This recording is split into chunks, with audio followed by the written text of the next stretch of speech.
เพื่อพันขยายแผนการร่วมมือทางด้านการทหารและการป้องกันชาติระหว่างกระทรวงป้องกันประเทศแห่งสาธารณรัฐประชาธิปไตยประชาชนลาว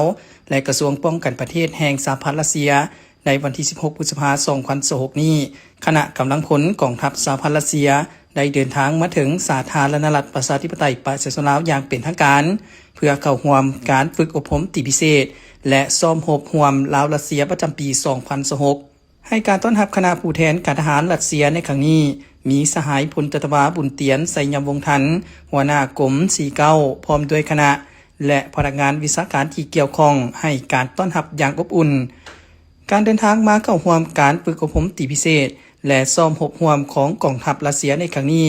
แม่นบาดเก้าอันสำคัญในการแลกเปลี่ยนบทเรียนยุทธวิธีและเทคโนโลยีการทหารที่ทันสมัยระหว่าง2กองทัพลาวรัสเซียพร้อมทั้งเป็นการยกระดับความรู้ความสามารถศิลป